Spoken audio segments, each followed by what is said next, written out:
Hey guys, this is IX with Rollout Reviews, bringing you another S.H.Figuarts review. This time it is Kamen Rider Fourze Base States. So, we'll set the figure itself off to the side here momentarily and take a quick look at the packaging.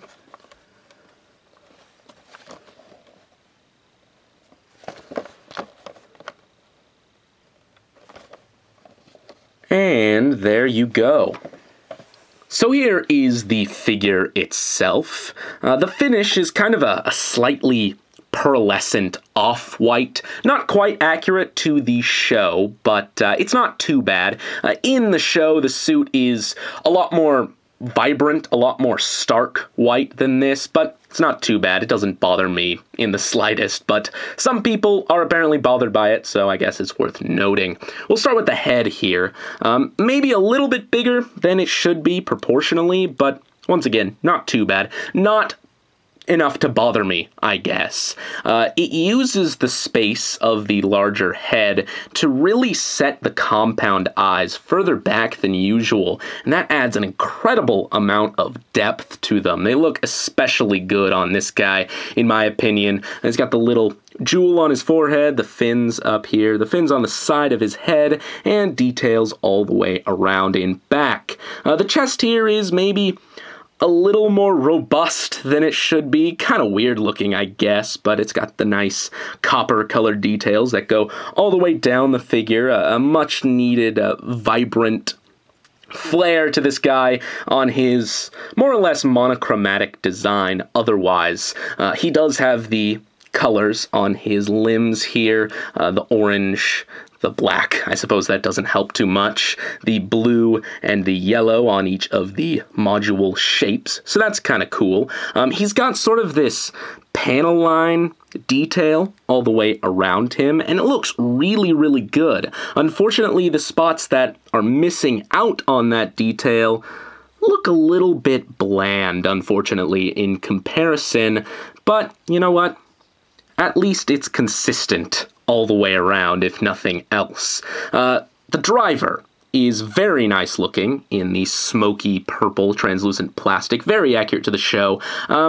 Detail it's missing out on maybe is the little man on the display there, but I guess this is the next best option, just keeping it gray. It's got the limit break trigger on the side here, which does move, and an incredible amount of detail on each of the switches. Very, very nicely done there. Now, this is a little bit of a point of concern for a lot of people, because on the earlier releases of this figure, this driver would just crumble. Just turning it upside down would have the little sections here fall out. There is sort of a gimmick to this where each one of these module switches can come out. Not the tiny switch itself, but sort of a little unit here. And that's so when you buy the module sets that can replace his arms and legs, you can also switch out the switches on the driver to make it show accurate. Now, unfortunately, that led to a lot of, like I said, brittleness and fragileness with the design.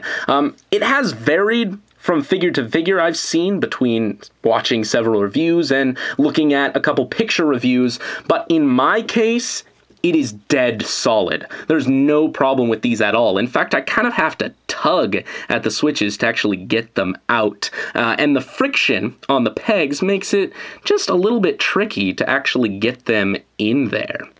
So that's really good, actually. Now, it might not be the case for everyone. I could be a little bit lucky, but as far as I'm concerned, that problem has been fixed. Overall, the proportions are pretty well as far as I'm concerned. Once again, maybe the limbs are a little bit thin, and the head is a little bit big. The chest is a little bit beefier than it should be, but overall, I don't have too many problems with it. He does have plastic feet, and this is black paint on white plastic, so you kind of want to be careful with scraping that off. But overall, he's got a very solid construction, so the fact that he's missing the heft down below here isn't too much of a problem in his case. Overall, as far as he looks, very, very nice.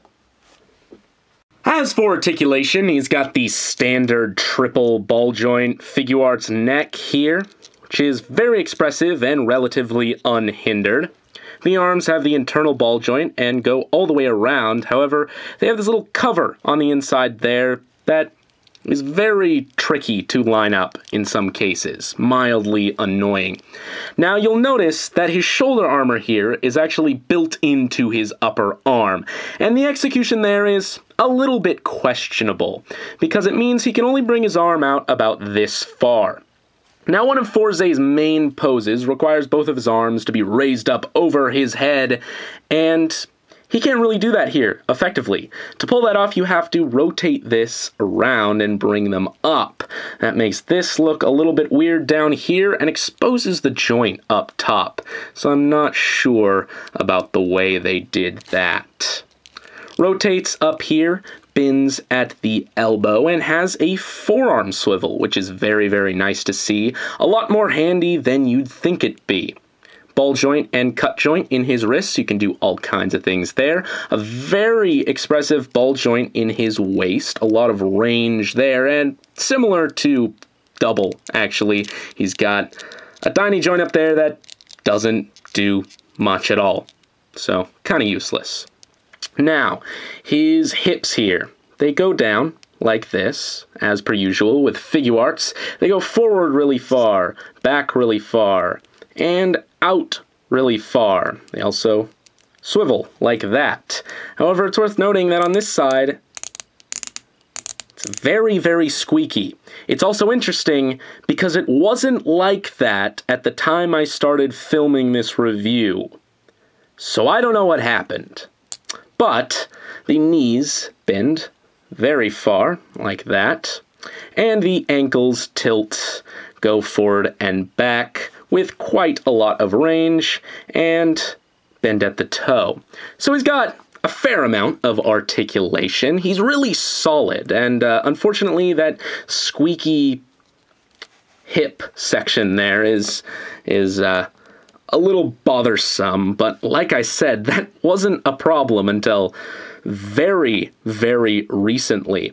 Overall, I find he's a bit more toy-like than some of my other Figuarts. A lot more desk material. Really fun to play with, really fun to just do silly things with, put in peculiar poses on my desk while I do other things. And I suppose that's pretty appropriate for Fourze because he's a pretty silly character. So have fun with this guy to your heart's content.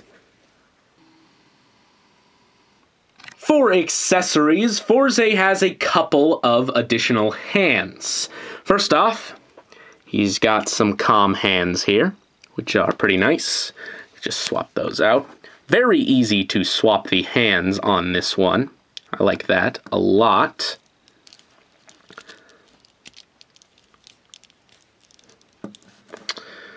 As well, he has some slightly pointing hands for going mano a mano. So we'll swap these out as well.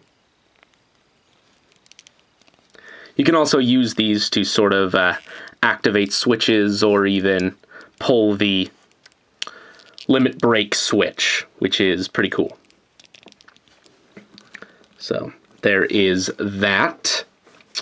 On top of that, he comes with an incredibly tiny and virtually unchanged version of the drill switch here.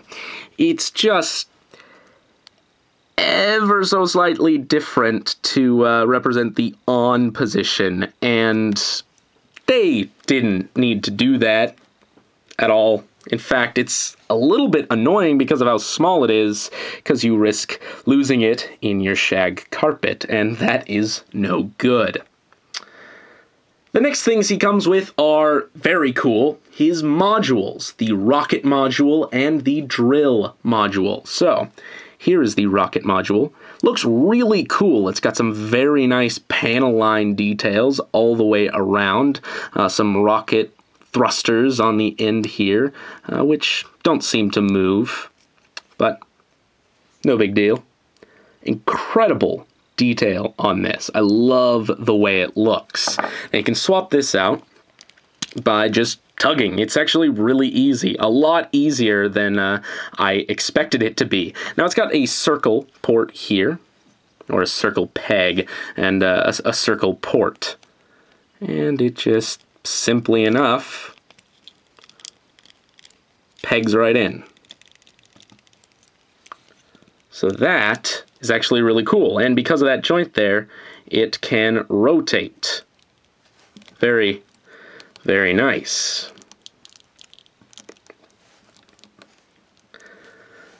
Like I said, he also comes with his drill module. Similarly, very nicely done with the panel line details. The silver on the drill itself is really cool, and it's got a nice shape to it. It's also fairly long. But, similarly, the leg here pops off, and instead of having a circular peg, it has a square peg. So, unfortunately, you can't have any drill arms or rocket legs, but oh well. Again, this just plugs on there. It's a little bit more tough to get in, but goes in pretty decently overall. And without a stand, you kind of have to work him into very specific poses.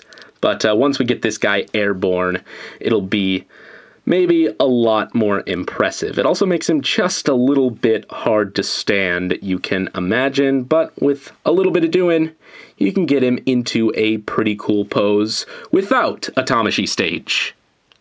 But if you do get him up on a stand, you can pull off his ridiculously over-the-top rocket drill rider kick, and it is awesome. Unfortunately, he doesn't come with this stand, and that's something he really needed. On top of that, this looks a whole lot cooler if you get the stand effect part set that has a little swirly bit here and some propulsion for his rocket. Bandai packed that separately. It would have been cool if he came with those things, but I can see Bandai trying to lower the price a little bit to make this a successful release. That's not too expensive. Overall, this is a great figure. He's very solid, looks awesome, and is super fun to play with. The fact that he comes with at least 2 of his 4 main modules makes the deal. However, I could see if you got one of the copies that has the brittle driver, it could probably ruin the whole thing. That's understandable. But cross your fingers and go in on this guy, and I don't think you'll be disappointed. I'm not even that big of a fan of Fourze, but I do think his design is really interesting, and this has ended up to be one of my favorite Figuarts releases. So, for Fourze, Kamen Rider, and Figuarts fans alike, I think that this is one to get. So that is about it, guys, and this is IXRoll at IX, signing off.